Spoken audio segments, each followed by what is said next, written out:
Di umur 18, dia mungut cewek rebel bermasalah yang gak dianggap siapapun, berjuang keras demi luluhin hati, sedingin esnya. Tapi gagal total. Pas cinta pertamanya muncul, alias si pujaan hatinya nongol, dia baru sadar si cewek punya sisi lembut, tapi bukan buat dia. Sedih cuy. Pas putus, dia bohong pakai alasan klasik. Aku keluar bentar ya, nanti langsung balik. Tapi plot twist dia gak pernah kembali. 7 tahun kemudian, takdir mempertemukan mereka lagi di lokasi syuting film. Si cewek sekarang sudah jadi aktris papan atas peraih penghargaan. Dia langsung nyengkeram-kera bajunya sambil nuntut penjelasan. Katanya mau langsung balik. Maksudmu langsung balik itu apa? Kamu pergi kemana sih? Tangan si cowok keringetan parah sampai bisa buat nyiram tanaman. Aktris terbaik Bianca berdiri tepat 5 meter di belakangnya. Kalau dia balik badan, dia bakal langsung nabrak si mantan. Tiba-tiba asisten sutradara teriak, Nona Bianca, adegan berikutnya itu ketemu mantan. Kamu harus tunjukin sisa-sisa perasaan yang gak rela lepas. Bianca cuma mendengus dingin, sisa perasaan, ogah banget. Dia cuma mantan, ngapain? Diingat-ingat lagi, aku bukan sapi yang hobi makan makanan sisa. Aku nggak bakal nelan ludah sendiri, suaranya sedingin dan secuek pas mereka masih 18 tahun dulu. Nada bicara yang persis sama, kadang lembut, kadang ketus saat manggil dia Vini. Obrolan di belakangnya terus berlanjut. Dia nggak dengar kelanjutan omongan asisten sutradara, tapi jawaban dingin Bianca menusuk telinganya. Aku sudah lama lupain mantanku.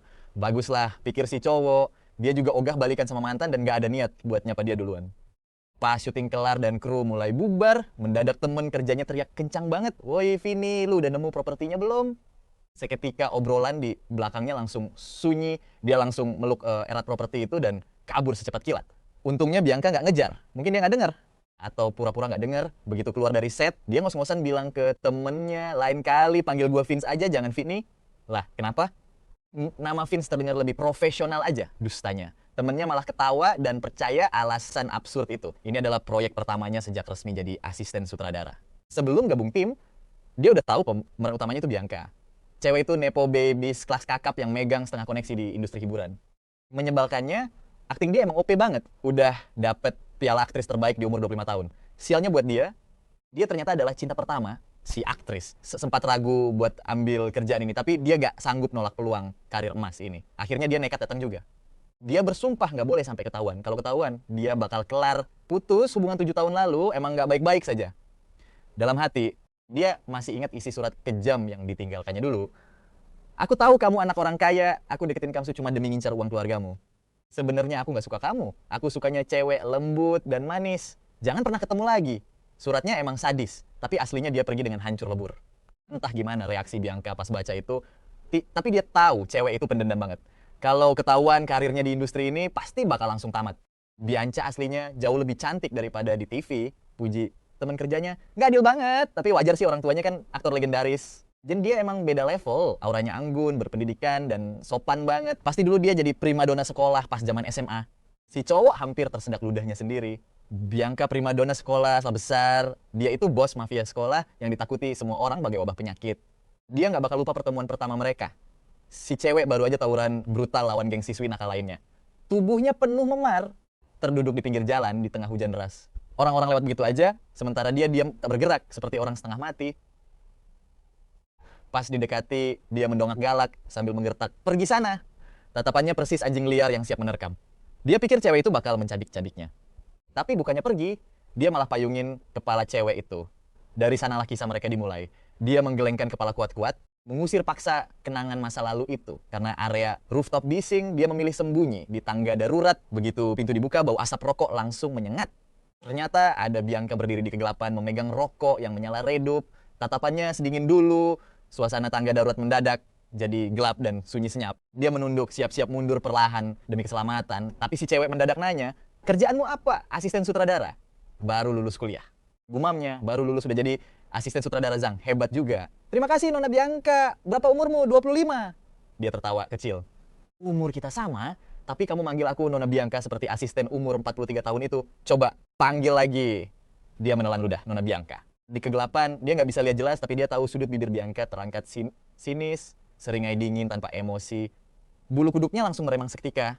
Tapi dia masih menyimpan harapan kecil. Cewek itu pasti gak ngenalin dia. Dibanding 7 tahun lalu, penampilannya sekarang udah berubah drastis. Dulu dia bocah kurus penyakitan, sekarang udah jadi cowok berotot, rajin ngegim, apalagi sekarang mereka di tempat gelap. Nona Bianca sebaiknya istirahat. Saya permisi dulu, katanya sambil bergeser ke pintu. Tunggu. Bianca nanya lagi. Siapa namamu? Vincent. Pernah pakai nama lain? Enggak. Bianca terdiam.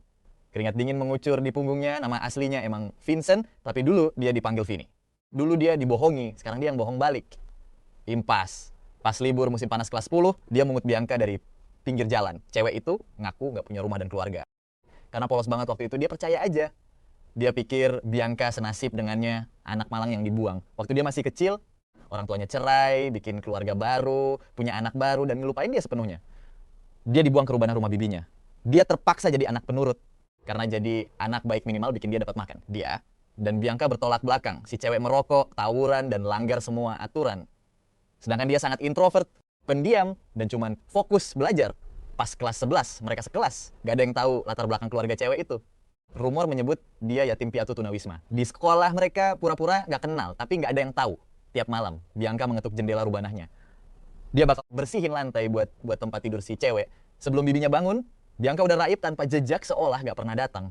Cewek itu hobi bolos. Cewek itu selalu datang penuh memar. Tiap Vincent mengobati lukanya, dia perenggek. Vincent bisa pelan-pelan tidak.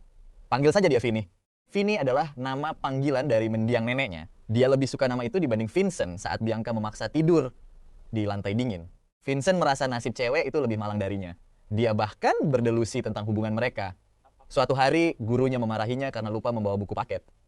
Bianca santai maju dari barisan belakang dan melemparkan bukunya ke meja Vincent. Vincent memang cowok pendek, lemah, dan gampang dirundung anak kelas lain. Tiap kali Vincent terpojok dan takut melawan, Bianca langsung pasang badan di depannya, mengumumkan ke semua orang kalau Vincent ada di bawah perlindungannya. Vincent salah mengira mereka adalah dua jiwa rusak yang terikat trauma. Belakangan dia baru sadar, tidak ada trauma sama sekali. Bianca ternyata anak konglomerat super kaya. Keluarganya punya aset tak terbatas. Dan harga satu mobil sportnya bisa membeli seluruh isi lemari Vincent selama 10 tahun. Bianca hanya memanfaatkan Vincent sebagai alat pemberontakan terhadap keluarganya. Kapan dia menyadarinya? Mungkin saat Ethan tiba-tiba muncul. Lamunannya buyar ketika secangkir teh susu disodorkan ke tangan Vincent. Teman kerjanya berbisik heboh, Ethan datang ke lokasi syuting lagi dan mentraktir boba semua orang. Lihat mereka, pewaris tampan yang kaya raya dan aktris terbaik, pasangan serasi dari surga. Vincent melihat ke kejauhan, Bianca sedang asyik mendengarkan Ethan. Seperti orang lain, Vincent tidak bisa berpaling dari pemandangan yang sangat sempurna itu. Tiba-tiba seolah punya indera keenam, Bianca menatap tepat ke arah Vincent. Detik itu juga dia menunduk. Saat mendongak lagi, cewek itu sudah membuang muka. Mungkin cuma halusinasinya. Bianca, setelah syuting ini selesai, ayo kita ke Paris untuk Fashion Week. Kata Ethan dengan nada manja yang sama persis seperti 7 tahun lalu. Kenangan Vincent langsung berputar kembali. Sepanjang masa sekolah, hubungan Vincent dan Bianca murni platonis saja. Baru setelah ujian masuk perguruan tinggi di musim panas, mereka akhirnya resmi berpacaran. Bianca memang tidak terlalu mesra, mustahil mendengar kata-kata manis darinya. Tapi bagaimanapun juga, dia tetaplah sosok pacar yang sangat baik. Kalau dihubungi, dia selalu ada. Sayangnya dia tidak pernah mengenalkan Vincent ke temannya. Sekali waktu, Vincent menyusul ke klub mewah untuk memberi kejutan. Bianca langsung tegang dan kesal, lalu membentak, jangan pernah kesini lagi. Saat itu Vincent tidak mau ambil pusing. Dia pikir itu memang sifat aslinya. Sampai akhirnya Ethan muncul. Ethan memakai setelan desainer yang super mahal dengan rambut klimis rapi mendadak menabrak dunia Vincent bagai meteor liar. Bianca, ngapain kamu nongkrong di sini? Ejeknya sombong. Aku baru beli Ferrari baru. Sini aku ajak keliling. Ethan melirik ke arah Vincent dengan tatapan meremehkan yang pura-pura bingung. Bianca, cowok ini siapa? Vincent menyapa dengan sopan. Aku pacarnya Bianca. Ethan malah tertawa keras seolah mendengar lelucon terkonyol abad ini. Kamu bercanda? Mana mungkin dia menyukaimu? Aku ini calon suaminya, keluarga kami sudah menjodohkan kami. Diam, bentak Bianca sambil mendorongnya dengan wajah dingin. Jangan, dengarkan dia. Aku tidak pernah setuju pertunangan itu. Pembelaan Bianca sangat lemah. Kemudian orang tua Bianca menemui Vincent dan kebenaran, pahit pun terungkap. Bianca bukan sekadar anak orang kaya biasa. Keluarganya menguasai separuh industri hiburan. Hubungan Bianca dengan mereka pun sangat buruk. Sengaja pindah dari sekolah elit ke sekolah negeri Vincent hanya untuk membalas dendam. Dia menolak pulang, sedangkan orang tuanya sibuk berbisnis ke luar negeri. Dan tidak tahu apa-apa. Ayahnya menatap Vincent dengan rasa kasihan sekaligus meremehkan. Vincent, kamu mungkin tidak tahu, tapi Bianca itu anak pemberontak. Pacaran denganmu cuma cara dia membuat kami marah. Dia tidak tulus menyukaimu, dia sering berulah begini. Kalau tidak percaya, lihat bagaimana dia memperlakukan Ethan. Dia sebenarnya menyukai Ethan. Mereka tumbuh bersama sejak kecil. Dia hanya belum menyadari perasaannya sendiri saja. Vincent, kamu dan putri kami berada di dunia yang berbeda. Vincent merasa tersambar petir. Tragisnya, dia tahu pria itu tidak bohong. Meski Bianca mengaku benci Ethan, dia ternyata sangat sabar menghadapinya. Pernah suatu hari Ethan mengejek Vincent miskin. Begitu Bianca masuk sedetik kemudian, dia langsung mengubah total. Sikapnya berlagak seperti anjing yang teraniaya. Bianca, Vincent menyewa preman untuk memukuliku. Bianca langsung cemas, lalu menatap Vincent tajam. Vini, aku kan sudah bilang jangan cari masalah dengannya. Di titik itulah Vincent paham. Bianca bukan es batu tanpa emosi. Dia hanya tidak meleleh untuknya. Akhir Agustus, Vincent menerima tawaran orang tua Bianca. Mereka membiayai seluruh kuliahnya di luar negeri, asal dia menjauh. Itulah satu-satunya peluang emas seumur hidupnya untuk kuliah di luar negeri. Di hari kepergiannya, Vincent pamit ke supermarket untuk membeli coklat. Refleks, Bianca langsung mengeluarkan dompetnya untuk membelikan merek paling mahal. Vincent menahannya. Aku tidak butuh uangmu, aku pergi dulu sebentar. Oke, jawabnya, aku tunggu kamu di sini. Vincent tidak pernah kembali lagi. Sesuai kesepakatan, dia meninggalkan surat putus yang sangat kejam, menghancurkan seluruh harapannya. Cinta pertama mereka yang berjalan 3 bulan pun layu seketika. Saat musim gugur tiba, Vincent mengganti nama resminya dan memutuskan kontak dengan semua teman SMA. Dia fokus memanfaatkan peluang belajarnya, rajin nge-game, belajar cara berpakaian hingga mengubah total penampilan dan identitasnya. Ditambah lagi, orang tua Bianca sengaja menghalangi pencariannya. Di mata Bianca, Vincent sudah dianggap mati. Namun seiring berjalannya waktu, Vincent sering mendengar kabar tentangnya. Setelah dia pergi, Bianca mengulang ujian, masuk Akademi Film Beijing lalu sukses debut. Di depan kamera, dia sangat anggun, elegan, dengan senyuman hangat yang memikat jutaan penggemar. Tidak ada lagi sisa-sisa gadis pemberontak dari masa lalunya. Vincent sadar semua orang pasti berubah, termasuk dirinya. Di akhir hari kerja yang melelahkan, badannya terasa remuk. Namun, rekan kerjanya malah tampak sangat bersemangat bagai menenggak 3 minuman energi. Astaga, lihat ini, aku bisa gila. Pekiknya, foto balik layar Bianca baru saja viral di tren. Vincent membungkuk untuk mengintip ponsel temannya. Itu adalah foto candid agak buram dari adegan pertemuan dengan mantan kekasih tadi siang. Di foto itu, Bianca berdiri anggun dan sopan, namun sorot matanya memancarkan amarah membara yang hampir gila. Lihat matanya, puji teman kerjanya heboh. Sinematik abis. Dia benar-benar menghidupkan karakternya. Namun, yang membuat Vincent sangat merinding bukan aktingnya, melainkan sesuatu di sudut foto itu. Bayangan buram yang ditatap tajam oleh Bianca ternyata adalah punggung Vincent. Esoknya, syuting pun berlanjut. Sialnya, aktor utamanya kecelakaan kecil dan dilarikan ke rumah sakit. Padahal ini adegan krusial buat kedua pemeran utama, dan sutradaranya juga lagi dikejar waktu banget. Jadi dia memutuskan cari pemeran pengganti buat syuting, reaksi Bianca dulu. Apalagi Bianca punya hak milih sendiri pemerannya. Pas itu, Vince berdiri paling belakang di kerumunan. Tapi mata Bianca langsung mengunci, dia kayak rudal pencari panas. Dia tunjuknya, Vince langsung kaku. Sutradara tanpa ragu langsung menyuruhnya buat cepat-cepat ganti kostum pemeran utama pria, meski cuma punggungnya yang kelihatan di kamera. Penata rias tetap merapikannya biar makin aman. Pas berdiri tepat di depan Bianca, Vince takut setengah mati bakal langsung dihabisi di tempat. Dia nggak berani menatap matanya. Gugup, tanya Bianca. Aku belum pernah akting sebelumnya. Nggak usah akting, dengerin aja kata Bianca. Jeda sebentar sebelum melembutkan suaranya. Santai aja, kalau tegang badanmu bakal kelihatan kaku banget di kamera. Biar kelihatan alami. Baik, aku bakal sesuaikan. Terima kasih Nona Bianca. Kamera bakal fokus ke aku nanti. Kamu dengerin aja aku baca dialognya. Terus apa lagi? Bianca diam. Terus apa lagi? Vince mengangkat kepalanya untuk menatap dia. Mana coklatku? Tanya Bianca.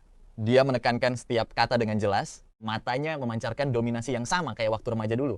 Dia perlahan mengulurkan tangannya. Vini, sudah 7 tahun. Kamu akhirnya selesai membelinya? Mampus. Itu pikiran pertama Vince. Bianca jelas sudah mengenalinya bahkan mungkin sejak lama. Kebetulan sekali, ini adalah adegan di mana si cewek menangis, menyatakan cinta mendalamnya setelah bersatu kembali. Sesaat, Vince sempat berhalusinasi kalau Bianca benar-benar mengucapkan itu kepadanya. Tapi mana mungkin? Bianca di dunia nyata nggak pernah sekalipun bersikap manis padanya. Setelah adegan selesai, sutradara langsung mengacungkan jempol ke arah Vince. Vince, kamu punya bakat nih. Sorot matamu tadi pas banget untuk adegan-adegan berikutnya. Bianca secara pribadi meminta Vince buat jadi lawan mainnya. Kepala Vince pusing. Kekuasaan Bianca terlalu absolut. Bahkan sutradara pun nggak berani menentangnya. Kalau ini bukan ajang balas dendam. Terus apalagi? Vince berubah dari asisten sutradara biasa jadi asisten pribadi Bianca. Dia harus nempel dengannya 18 jam sehari. Dan kerjanya bukan ngarahin, tapi kerja kasar. Pas tim properti mau mindahin alat berat, Vince berteriak sambil menggulung lengan bajunya. Tapi belum sempat melangkah, Bianca sudah menahan lengannya. Beliin aku teh susu. Dan itu bukan cuma teh susu biasa. Dia memesan segunung camilan, padahal bisa pakai aplikasi ojek online, tapi dia malah maksa Vince memikul semuanya sendiri. Rekan kerja Vince sampai iri setengah mati. Enak banget bisa keluar syuting, jalan-jalan, digaji pula. Cuma buat beli jajan. Beruntung banget sih. Tapi pas Vince bawa makanannya, Bianca bahkan gak menyentuhnya dan cuma menyuruh membuangnya. Seminggu kerja di bawahnya, berat badan Vince malah naik karena makan semua jajanan sisa itu. Lama-lama teman kerjanya mulai curiga. Apa dia sengaja beli cemilan buat ngasih makan kamu? Mustahil. Bantah Vince keras-keras. Bianca gak menyiksanya saja sudah merupakan sebuah keajaiban besar. Rumor di lokasi syuting akhirnya sampai ke telinga Ethan. Dia langsung datang melabrak Vince. Kamu asisten barunya Bianca? Tanyanya sinis. Asisten sutradara. Koreksi Vince, berusaha tetap menjaga ketenangannya. Terserah. Emang bocah semuda kamu bisa kerja? Tuan Ethan, tolong jangan menilai orang dari luarnya saja. Ethan menatap Vince lama sekali. Apa kita pernah ketemu sebelumnya? Anda pasti salah lihat. Vince sama sekali nggak tertarik ngobrol sama anak orang kaya itu dan memilih kembali. Menyusun jadwal syuting, Ethan mendengus. Aku sudah sering lihat cowok kayak kamu di lokasi syuting. Jangan pikir karena didekati Bianca kamu bisa panjat sosial. Mending kamu tahu diri sebelum melakukan hal yang bikin menyesal. Maksud Anda ngomong gitu apa? Muka kamu itu agak mirip sama mantan pacarnya Bianca. Ethan sengaja menjatuhkan mentalnya demi melihat reaksi hancur Vince. Dia pikir Vince bakal patah hati pas sadar kalau dirinya cuma pemeran pengganti. Sebaliknya, Vince malah menatapnya dengan bingung. Jadi Bianca mendekatinya karena dia mirip si mantan. Bukan menghargai kerjanya, tapi bukankah Ethan bilang Bianca benci cowok itu? Kenapa dia malah mencari pengganti orang yang dia benci? Itu kontradiktif sekali, Tuan Ethan. Ethan langsung terdiam 1000 bahasa. Setelah Ethan pergi, hati Vince tetap gak tenang. Bianca membencinya itu sudah pasti. Malamnya, Bianca mendadak mengirim pesan menyuruhnya membawa obat dengan memegang teguh prinsip utama untuk tidak menyinggung perasaan sang aktris utama. Vince pun membeli obat lalu mendatangi kamar hotelnya. Dikira cuma mau dikerjain lagi. Ternyata Bianca benar-benar sakit. Dahinya dipenuhi keringat dingin. Ada apa? Tanya Vince cemas. Sakit perut, erang Bianca. Di mana asisten pribadimu? Lagi perjalanan dinas, gak bisa balik. Suaranya terdengar berat. Dulu, Bianca bukan orang yang pemilih soal makanan. Kenapa perutmu bisa begini? Tanya Vince. Apa? Kamu nggak makan teratur pas ujian masuk kuliah? Nggak ada lagi yang menyisakan makanan buatku. Ucapnya setengah terpejam, menatap Vince. Kenangan masa lalu langsung menghantam pikiran Vince. Dulu saat dia tidur di lantai basement miliknya, Vince selalu menyisakan setengah makan malamnya. Begitu dia selesai belajar, Bianca pasti langsung menghabiskan makanan itu sampai bersih, meskipun rasanya hambar. Sifat keras kepalanya nggak berubah. Vince menyadari ada meja penuh makanan mewah yang masih hangat di dekatnya. Perutku sakit, nggak bisa makan, katanya santai. Sayang banget. Aku makan nasi kotak terus di lokasi syuting dan pengen makanan enak. Kamu aja yang makan. Bianca terdiam sejenak. Kalau nggak dimakan, mubazir. Kamu bakal sangat membantuku. Vince nggak membantah. Langsung duduk dan makan dengan tenang. Suasana kamar menjadi hening seketika. Vince mengira dia sudah terlelap tidur. Tapi pas berbalik, dia memergoki Bianca sedang menatapnya dengan senyum tipis di bibirnya. Begitu mata mereka saling bertemu. Senyum itu langsung hilang, berganti dengan tatapan ketus khasnya yang seolah membenci dunia. Semuanya nggak berubah. Mereka saling menatap dalam diam sampai Vince beranjak pergi. Bianca akhirnya bersuara, Vini, aku dan Ethan nggak ada hubungan apa-apa. Dulu nggak ada, sekarang nggak ada, dan kedepannya juga nggak bakal ada. Vince hanya mengangguk, sopan. Tapi Nona Bianca, aku bener-bener nggak masalah kok. Kalimat Vince itu sukses membuat suasana hati jadi kacau dan menyeramkan berhari-hari. Tapi dia membatin. Tidak apa-apa. Proses syuting toh bakal segera selesai. Namun beberapa hari sebelum selesai, kecelakaan besar malah terjadi saat mereka sedang mengambil adegan di atas kapal. Dan cuaca hari itu kebetulan sangat berangin kencang. Operator boom harus pergi ke toilet, jadi Vince sementara menggantikan tugasnya. Dia berdiri tepat di tepi dek, memegang tongkat mikrofon yang ukurannya lebih tinggi dari tubuhnya. Tiba-tiba kapal berguncang hebat akibat angin kencang. Vince kehilangan keseimbangan dan langsung terperosok jatuh ke danau. Di bawahnya ada danau yang sangat dalam, padahal Vince nggak bisa berenang. Di tengah kepanikan itu, terdengar teriakan histeris memanggil namanya. Bianca langsung melompat menyusulnya ke dalam air. Si cewek meluk dia kencang banget, kayak takut kehilangan cowok itu lagi. Setelah momen emosional itu, si MC langsung pingsan, tidak sadarkan diri. Begitu bangun, si MC ada di kamar asing. Di meja dekat kasur ada surat tertulis, ini rumahku dekat lokasi syuting, aku libur demi kamu, istirahatlah. Kalau butuh baju, ada baju cowok baru di lemari. Gaya Bianca banget kan? Banyak aktor beli rumah dekat studio film dan dia pun sama. Si MC. Ingat gosip kalau Bianca sering menghabiskan waktu di sini. Rumahnya bersih mengilap. Pas si MC masuk ke dalam lemari pakaian raksasa, hal pertama yang langsung menarik perhatiannya adalah payung hitam. Itu payung murah dan ringkih pemberian si MC bertahun-tahun lalu. Payungnya sangat usang dan rusak. Tapi dipajang tepat di tengah lemari mewahnya. Si MC langsung teringat momen hujan badai dulu, dia memakai payung itu untuk melindungi Bianca dari badai. Dulu Bianca terus berteriak menyuruhnya pergi. Entah dari mana keberanian itu muncul, si MC nekat merobek lengan baju Bianca untuk memeriksa lukanya. Bianca tampak sangat ingin memaki si MC, tapi dia tahan. Untungnya dia tidak perlu ke rumah sakit. Si MC menyelipkan payung ke tangannya dan berkata, "Tunggu di sini, aku mau beli obat." "Aku cepat kok." "Cepat pergi sana." Nada bicaranya judes banget. 10 menit kemudian, si MC kembali membawa obat dan juga makanan hangat. Hujan deras membuat si MC basah kuyup kayak tikus kecebur got. Bianca cuma menatapnya dalam diam. Sejak hari itu, dia tidak pernah lagi berkata kasar pada si MC. Baru belakangan si MC sadar alasannya. Bianca kaget banget hari itu. Seumur hidupnya, tidak pernah ada orang yang kembali demi dia. Si MC adalah yang pertama. Sambil membuyarkan lamunan, dia mengambil baju cowok tadi dan mulai berganti. Belum selesai memakai kemeja, tiba-tiba pintu lemari terbuka lebar. Si MC dan Bianca pun berdiri berhadapan. Suasana langsung canggung parah. Muka Bianca merah padam, dia langsung berbalik dan pergi. Pas si MC selesai berpakaian dan keluar, Bianca malah mengomelinya. "Kenapa tidak bersuara? Aku kira kamu pergi lagi." "Hei, jangan galak-galak dong," celetuk si MC. Bianca langsung terpaku. Aura mengintimidasinya lenyap seketika. Zaman SMA dulu, kalimat ini kayak sihir nyata. Tiap kali Bianca marah, si MC tinggal bilang lembut, "Jangan galak-galak." Dan dia bakal langsung nurut kayak anak kucing. Si MC tidak menyangka trik ini masih ampuh. "Aku tidak menyalahkanmu." "Kok?" tambahnya. "Kenapa tidak tutup pintu dulu?" "Aku tidak tahu kamu sudah di rumah." Wajah Bianca masih merah merona, "Aku tidak lihat apa-apa. Sumpah, tapi kalau kamu marah, aku minta maaf, minta maaf." Si MC baru sadar kalau di balik sikap keras kepalanya, Bianca ternyata sangat polos untuk urusan begini. "Tidak apa-apa, aku cuma agak capek." Ucap si MC tanpa berpikir panjang. Toh, dulu kamu juga pernah melihatnya. Begitu kalimat itu terucap, dia langsung sadar kalau dia salah bicara. Seketika Bianca memerah padam dari pipi sampai ke lehernya. Si MC pun langsung panik mengalihkan pembicaraan. "Hari ini kamu tidak ada jadwal syuting?" "Tidak ada, aku mau buatkan bubur." "Kamu harus minum obat karena air danau yang sangat dingin." Si MC memang demam parah. Saat Bianca membawakan bubur, dia memakai celemek. Si MC tidak bisa berhenti menatapnya. "Ingat tidak penampilanmu pakai celemek ini?" Canda si MC. "Kamu kelihatan sangat anggun." "Apa katamu?" Aku bilang, "Terima kasih banyak." Mata Bianca berbinar seolah baru dapat penghargaan, tapi nadanya tetap ketus. "Habiskan semuanya, jangan tersisa." Dia terdiam sejenak. "Apa kamu mau yang lain?" "Nanti dengan terpaksa aku buatkan. Tidak usah repot-repot, lakukan saja urusanmu. Aku tidak ada syuting besok pagi, jadi malam ini aku tidak akan kembali ke hotel. Biar ada waktu bersiap." Si MC sempat ragu, "Kamu mau tidur di sini?" Aku tidur di kamar sebelah, tapi kamar itu tidak ada kasurnya." "Kamu itu sakit, diam saja di kasur. Jangan malah cari penyakit," teriak Biang sambil menunjuk lantai. "Aku tidur di lantai saja seperti dulu." Tengah malam, demam si MC kembali naik tinggi. Bianca hampir tidak tidur semalaman. Dia terus bangun untuk mengganti handuk basah di dahi si MC. Karena demam tinggi, si MC mulai mengigau dan berhalusinasi. Dia merasa kembali ke basement sempit dulu. Bianca tidur di lantai menjaga jarak aman agar tidak ada gosip miring dengan meja sebagai pembatas mereka. Pas menoleh, si MC cuma melihat punggung kurusnya. Dia ingat suatu kali Bianca pernah sakit tapi keras kepala tidak mau cerita. Si MC pun terbangun tengah malam dengan perasaan tidak tenang, lalu mendapati dahi Bianca sangat panas.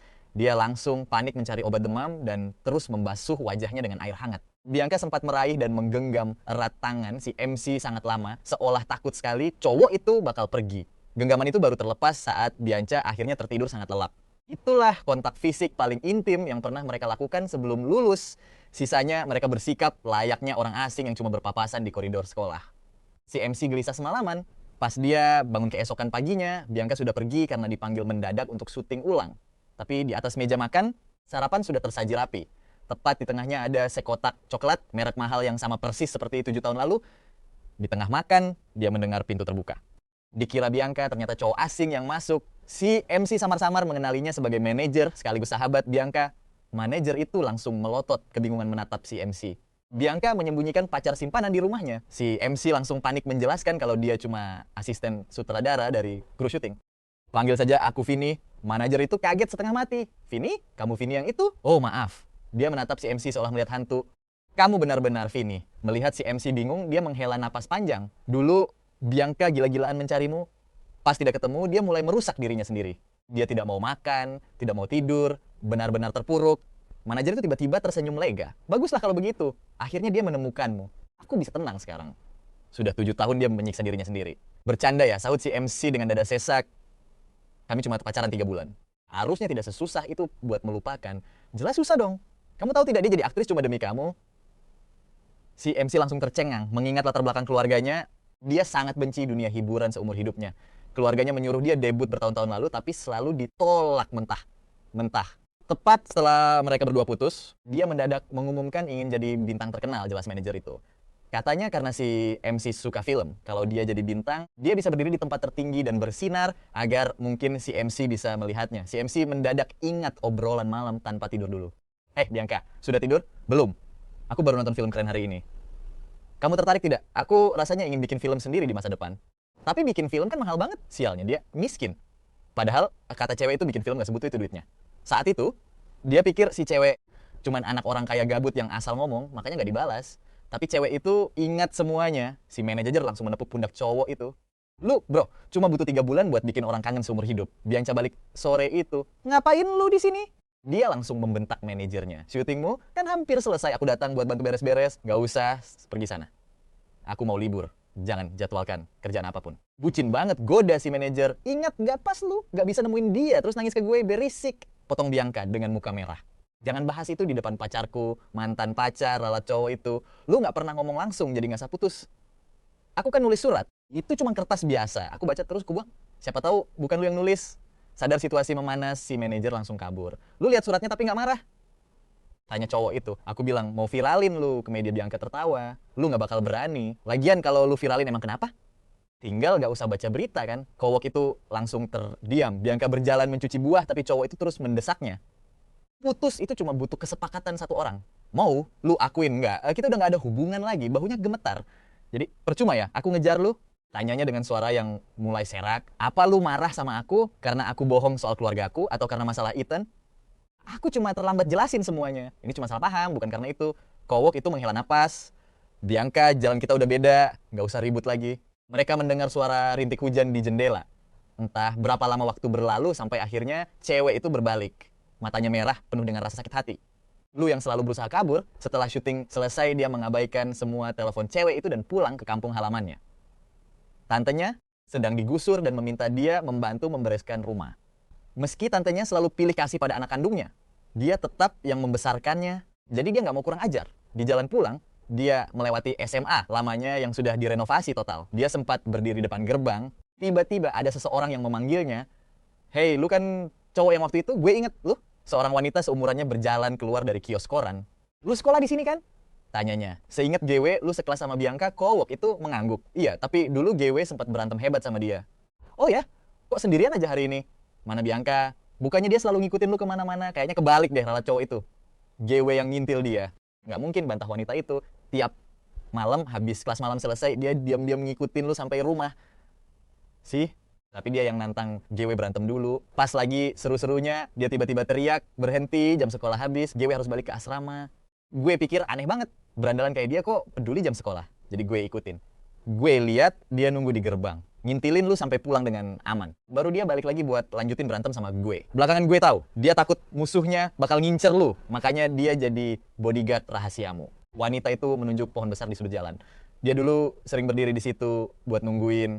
Bianca umur 17 tahun suka banget pakai baju hitam biar gampang membaur dengan kegelapan malam. Saat angin berembus, sedetik kemudian dia seolah melihat cewek itu berdiri di sana. Wajahnya disinari cahaya bintang. Telepon dari tantenya langsung memecah lamunannya. Saat dia sampai tantenya sedang membereskan basement, kasur lama dan meja belajarnya sudah diseret keluar. Vini, coba ke sini dan lihat ini. Teriak tantenya sambil menunjuk ke sudut lantai beton yang gelap. Lihat semua ini. Apa cewek itu yang mengukirnya? Dia menunduk, lantai itu penuh dengan ukiran namanya yang rapat. Sekarang dia jadi bintang terkenal loh. Tantenya mulai bergosip. Tante tahu dari mana? Aduh, dia dulu datang nyari tante. Lu inget gak pas tante nemu abu rokok terus mukulin lu? Lu keras kepala gak mau ngaku. Bilangnya ngerokok karena stres. Tante tahu lu bukan anak kayak gitu. Tante nyesel banget udah mukul lu. Ternyata cewek itu melihat semuanya dari balik jendela luar. Besoknya, dia diam-diam nemuin tante. Berlutut sambil nangis, minta jangan hukum lu lagi. Tante kasihan banget. Tapi tante takut dia bakal merusak masa depanmu. Jadi tante melarang keras dia menginap lagi. Jadi karena itu rupanya di akhir kelas 11 Bianca berhenti datang dan bilang sudah dapat tempat tinggal baru. Padahal dia cuma takut menyusahkan cowok itu. Dia menatap ukiran nama yang rapat di lantai. Di sinilah tempat cewek itu dulu sering tidur. Artinya, di malam-malam tanpa tidur itu, tanpa sepatah kata pun, dia telah memanggil namanya ribuan kali dalam hati. Sehari sebelum penggusuran, dia berjalan dari gerbang sekolah ke rumah tantenya untuk terakhir kali. Jalan sempit itu masih dipenuhi pohon rindang. Dia berjalan lurus sampai ujung, menatap ke jendela kecil basement itu. Seolah punya indera keenam, dia langsung menoleh. Bianca yang memakai masker wajah sedang berdiri di seberang jalan. 20 menit kemudian, mereka duduk di kedai tua langganan. Sejak syuting selesai, dia tak pernah menjawab satupun teleponnya. Dia nggak menyangka cewek itu bakal melacaknya sampai ke sini. Tepat di sebelah kedai ada tempat biliar lama. Dia memperhatikan orang-orang keluar masuk. Tiba-tiba dia butuh jawaban. Bianca, musim panas itu, aku kesini nyari lu. Tapi lu malah ketus dan ngusir aku. Lu tahu nggak betapa sakitnya hatiku? Bianca tertegun. Aku nggak bermaksud ketus, Vini. Aku cuma takut banget. Takut kenapa? Tempat biliar itu nggak aman. Orang-orang di sana juga brengsek semua. Cewek-cewek itu selalu berusaha menjebakku. Pas lu tiba-tiba muncul, aku langsung panik karena takut mereka bakal ngincer lu. Dia mengerutkan keningnya, berusaha keras memberi penjelasan. Maaf ya, Vini. Aku cuma terlalu tegang waktu itu, makanya lu jadi salah paham saat itu juga. Pemilik kedai memanggil nomor pesanan mereka. Dia minta Bianca sekalian mengambil botol air. Begitu cewek itu pergi, segerombolan wanita menyebalkan langsung mengepung cowok itu. Ayo cowok ganteng, boleh minta nomor WeChat lu gak? Si bos geng tersenyum nakal. Itu tadi pacarmu ya? Ngapain? Coba pakai masker di restoran, sakit jiwa ya. Dia menatap mereka dengan dingin. Pergi sana. Wih, galak banget ya. Lu nggak tahu siapa kita. Bos geng itu mencoba menyentuh wajahnya. Detik berikutnya, Vini langsung cengkeram pergelangan tangan cewek itu sampai dia menjerit kesakitan. Kurang ajar, hajar dia. Teriak cewek sampah itu. Tepat di detik itu, plot twist. Bianca mendadak balik. Vini langsung pasang badan buat melindungi Bianca di belakangnya. Gue nggak main fisik sama cewek. Pergi lo. Tapi Bianca malah mendengus kalau dia nggak mau hajar kalian biar gue yang maju. Aura aktris anggunnya langsung hilang, diganti mode preman yang brutal banget. Vini cuma bisa melongo syok melihatnya. Sosok Bianca yang galak nan mengerikan akhirnya kembali lagi. Vini yakin 100% kalau Bianca bisa meratakan mereka berempat dengan gampang. Tapi dia harus menghentikannya. Dengan reputasi Bianca sekarang, baku hantam di tempat umum, jelas bakal bikin dia hancur. Bianca emang keras kepala, menatap tajam keempat. Cewek itu layaknya predator yang siap menerkam. Vini langsung memegang tangannya, jangan galak-galak. Bianca seketika langsung terpaku. Seketika emosi bertarungnya langsung menguap begitu saja. Tatapan tajamnya melunak, membuatnya kelihatan penurut banget. Baik deh, gumamnya pelan. Vini langsung menyahut, ayo kita kabur sekarang. Vini menggenggam erat tangan Bianca dan mereka langsung mendobrak pintu, berlari kencang membelah jalanan dan kerumunan orang. Mereka terus berlari tanpa rasa lelah sedikit pun. Sorak, detak jantung Vini bergemuruh kencang di telinganya. Dek, dek, dek. Terakhir kali dia merasakan jantungnya berdegup. Sehebat ini adalah saat cewek yang sama memberinya sensasi mendebarkan di masa muda. Di momen ini, Bianca seolah kembali berubah menjadi gadis remaja yang keras kepala dan pemberontak. Mereka terus berlari sampai ke rumah Tante Vini dan langsung bersembunyi di dalam basement kosong. Tempat itu rencananya bakal digusur besok. Tak ada lampu di sana, hanya cahaya bulan yang menerobos lewat celah jendela. Vini, Bianca, mereka berdua memanggil bersamaan. Akhirnya Vini memutuskan untuk bicara duluan lebih dulu. Dulu waktu kita masih sekolah, kamu selalu ngikutin aku pulang setiap malam. Iya, dulu temperamenku buruk dan punya banyak musuh. Aku khawatir kamu jalan sendirian. Terus, kenapa kamu gak pernah bilang ke aku? Buat apa juga aku bilang? Bianca tersenyum tipis. Kamu kan harus fokus ujian dan belajar giat. Masalah lainnya biar aku yang beresin semuanya sendirian. Vini menunjuk ukiran di lantai basement itu. Lalu, apa artinya ini? Artinya aku suka kamu. Vini langsung tertegun. Kamu nggak pernah bilang gitu pas kita umur 18 tahun. Bianca menundukkan pandangannya. Soalnya dulu aku nggak tahu cara mengungkapkannya. Masa lalu Bianca memang sangat rumit. Dia punya orang tua, tapi keadaannya nggak beda jauh dari anak yatim piatu. Tumbuh besar di rumah yang dingin dan hampa emosi, gak ada satupun orang yang mengajarinya cara mencintai, gak ada yang mengajarinya cara mengekspresikannya. Bianca berpikir, langsung menjawab telepon Vini dan membelanjakan uang untuk cowok itu adalah cara menyatakan cinta. Saat Vini akhirnya menembak Bianca, cewek itu sebenarnya senang luar biasa, tapi karena gak terbiasa dicintai, dia bertingkah sangat pasif. Bianca sebenarnya sempat latihan menyatakan cinta di depan cermin, tapi rasanya terlalu canggung bagi dirinya. Karena gak bisa mengucapkannya, dia memutuskan untuk menulisnya saja. Dia meniru siswi lain di sekolah, melipat 1000 bintang kertas, dan menulis kata aku suka kamu di dalamnya. Bianca berniat memberikan itu di hari ulang tahun Vini, tapi momen itu gak pernah terwujud. Belakangan, lewat dunia akting, dia merasakan berbagai peran kehidupan hingga akhirnya belajar mengekspresikan perasaan. Sayangnya, orang yang ingin dia tuju sudah terlanjur pergi jauh. Setelah keheningan panjang, Vini bertanya, bagaimana dengan Ethan? Bianca menggeleng pelan. Aku bersikap baik padanya karena dia pernah menyelamatkan nyawaku sekali. Apa? Mata Vini seketika membelalak. Terkejut pas kecil, orang tuaku selalu mengabaikanku. Cuma dia yang mau datang dan mengajakku main. Pernah sekali aku demam tinggi parah banget. Dia nemuin aku, nangis sesenggukan, dan ngamuk hebat sampai orang-orang dewasa sadar. Kata dokter kalau telat sedikit saja, otakku bisa rusak. Bianca tertawa getir meratapi nasibnya. Sejak saat itu, aku berjanji bakal memperlakukan dia kayak saudaraku sendiri. Bertahun-tahun aku tulus menganggapnya kakak, tapi musim panas itu dia mengancamku. Dia bilang kalau aku nggak mau jalan dengannya lagi, dia bakal mengadu ke orang tuaku tentang kita biar mereka makin membenciku. Orang tuaku itu kejam banget. Kalau Ethan sampai memprovokasi mereka, dampaknya bakal hancur parah buat kamu. Aku nggak pernah percaya moral mereka. Kalau mereka melampiaskan amarahnya padamu, mereka bisa dengan mudah menghancurkan masa depan kuliahmu. Detik itu juga, semuanya langsung masuk akal bagi Vini. Jadi itu alasan kamu melarangku berurusan dengannya. Tepat sekali kata Bianca seolah tahu apa yang dipikirkan Vini. Waktu Ethan bilang kamu menyewa preman buat memukulinya, aku nggak percaya sedikit pun. Aku cuma mau kamu menjauh sejauh mungkin darinya biar kamu aman. Tatapan Bianca tampak begitu hancur. Aku nggak pernah menyangka kalau hal ini bakal memicu kesalahpahaman sebesar ini di antara kita. Vini, kenapa kamu nggak tanya langsung saja? Pertanyaan itu membongkar lagi rasa tidak aman yang terpendam dalam diri Vini. Bianca memang nggak tahu cara mencintai seseorang, tapi apakah Vini tahu? Ternyata tidak. Kerap kali dibuang oleh orang tuanya sendiri, membuat Vini kehilangan keberanian untuk bertanya. Dalam hidupnya, Vini percaya kalau dia belajar giat dan bersikap sempurna, mungkin dia bakal dapat pujian langka dan terhindar dari rasa dibuang kembali. Saat bersama Bianca, Vini lebih memilih menderita dalam diam daripada menuntut penjelasan. Dia sangat takut membuat gadis itu marah. Tidak tahu cara mencintai adalah penyakit yang mereka berdua miliki. Bukankah aku juga keras kepala? Vini berbisik pelan. Aku juga sangat ingin diselamatkan waktu itu. Sinar rembulan masuk menyinari ruangan selembut aliran air. Bianca menggenggam erat tangan Vini, enggan melepaskannya, tapi masih ada satu rahasia yang harus diakui Vini. Biaya kuliahku di luar negeri dulu, sepenuhnya dibiayai orang tuamu. Kamu pasti sudah menebaknya. Aku bisa saja menolak pergi, tapi itu satu-satunya peluangku. Aku memilih untuk egois. Aku paham kok, Bianca tersenyum dengan ekspresi wajah yang sangat lembut. Vini, kamu itu terlalu baik hati. Aku malah berharap kamu bisa sedikit egois biar dunia nggak melukaimu sedalam ini. Bianca terdiam sejenak. Mulai sekarang, aku cuma mau fokus sama karierku. Gak apa-apa, nih aku bakal ikut kamu. Aku nggak paham. Kamu kan aktris terbaik dengan masa depan cerah. Kenapa kamu mau ikut aku? Terus kenapa? Sanggah Bianca tegas. Lagi pula, perjuanganku jadi aktris terbaik cuma demi mengejar bayang-bayangmu saja kok. Aku agak lelah, ucap Vini sambil menariknya ke dalam pelukan erat. Bianca, kita kan cuma pacaran 3 bulan saja. Bianca mendekat, lalu mendaratkan kecupan lembut di dahi Vini. Tapi cintaku padamu gak berhenti di 3 bulan. Bianca memang tipe cewek yang langsung bertindak.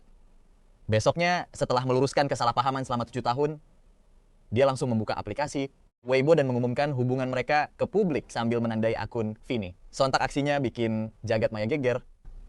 Vini sempat ngeri orang tua Bianca bakal mempersulit hidupnya. Tapi ternyata kekhawatiran itu cuma sia-sia. Umur Bianca sudah 25 tahun sekarang. Kalaupun orang tuanya nggak setuju, mereka bisa apa? Dengan pengaruh. Dan sifatnya saat ini, mereka sama sekali nggak bisa menyetir hidupnya lagi. Jujur, mungkin 7 tahun lalu pun mereka nggak bisa mengaturnya.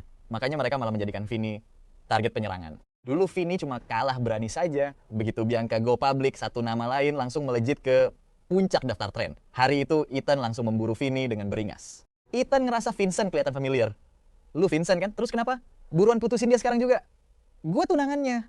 Vincent baru mau jawab, tapi Bianca tiba-tiba muncul di belakang Ethan. Sementara Ethan masih aja bacot nanyain soal komentar netizen di internet. Semua orang bilang lu cuma cowok matre perusak hubungan gue sama Bianca. Kalau nggak mau dipecat, mending lu mundur dan balikin dia ke gue sekarang. Hubungan apa yang kita punya sampai gue sendiri nggak tahu. Suara dingin Bianca langsung bikin Ethan panik. Bianca, kenapa lu mau disihir cowok miskin ini? Jaga mulut lu. Bianca menggebrak meja, memberikan peringatan keras. Muka Ethan langsung kecut. Dulu lu bilang udah anggap gue kayak kakak sendiri. Kenapa marah tanpa alasan sih? Gue udah sabar banget ya. Kalau kita cuma temenan, jangan harap lebih dari gue. Tapi si miskin ini beneran nggak pantas buat lu. Bianca menatap Ethan penuh kasihan. Lu selalu ngatain dia miskin. Ethan, apa lu pernah beneran cinta sama orang? Tentu aja pernah, jawab Ethan. Gue cinta sama lu. Lu gak cinta sama gue, potong Bianca. Bayangin kalau gue bukan anak orang kaya. Bayangin ortu, gue bukan artis terkenal. Bayangin kalau gue cuma bocah nakal yang ngerokok di jalanan. Apa lu bakal tetap cinta? Ethan langsung terdiam membisu.